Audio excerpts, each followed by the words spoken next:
Oi, pessoal, tudo bom? Eu sou José Carlos Pinto falando com vocês aqui no canal Falando com Ciência sobre aspectos da educação, da ciência e da pesquisa que se faz no Brasil. O episódio que eu conto hoje ocorreu no início dos anos 2000.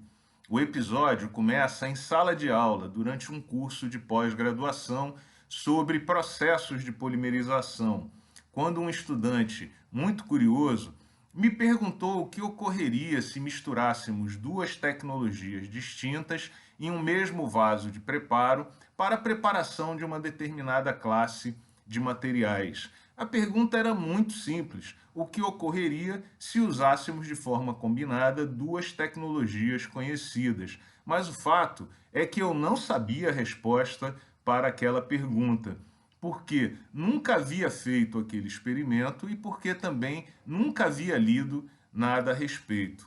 Por isso, eu admiti o meu desconhecimento sobre aquele tema, estimulei o estudante a ir para o laboratório procurar a resposta para a pergunta que ele mesmo havia formulado e talvez abraçar o tema como um tema para um trabalho de disciplina. Como o estudante era muito curioso, ele topou na hora, preparou um plano experimental e foi para o laboratório procurar a resposta para a pergunta que havia feito. Com o desenrolar do trabalho experimental, nós observamos que, na maior parte das vezes, as tecnologias eram meio que incompatíveis e os experimentos desandavam.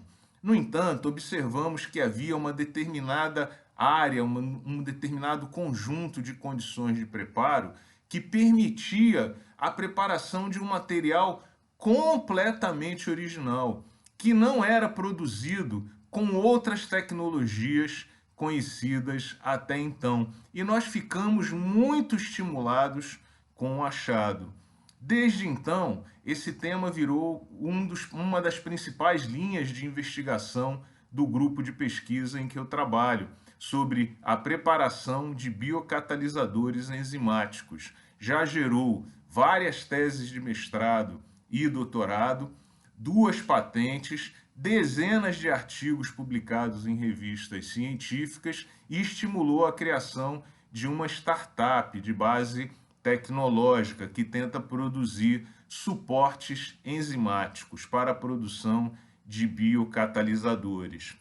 Esse estudante muito curioso, hoje, ele é professor na Universidade Federal do Paraná e influenciou várias gerações de estudantes com aquela pergunta relativamente simples feita em sala de aula. O que esse episódio mostra é que, em primeiro lugar, um professor nunca deve ignorar as perguntas que são feitas por estudantes em salas de aula, em particular aquelas que ele não sabe responder, porque podem revelar a existência de grandes oportunidades para a investigação científica.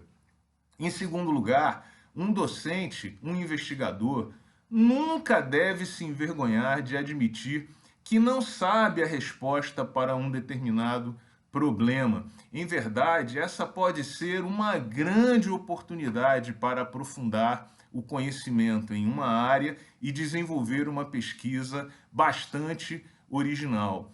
Em terceiro lugar, um docente deve sempre estimular os estudantes a procurar as respostas para as perguntas que eles formulam. Se nós não sabemos responder uma pergunta, talvez nós possamos ir para o laboratório, para a internet, para o computador, procurar aquela resposta importante que pode preencher uma lacuna existente.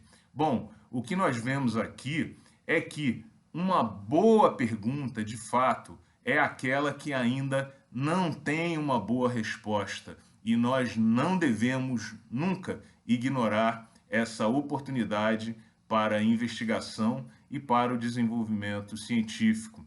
Nunca devemos agir como aquele professor que sabe tudo e precisa ter respostas para todas as perguntas. Não, o professor que não sabe responder uma pergunta talvez seja o melhor de todos os professores. Um grande abraço e até o próximo vídeo.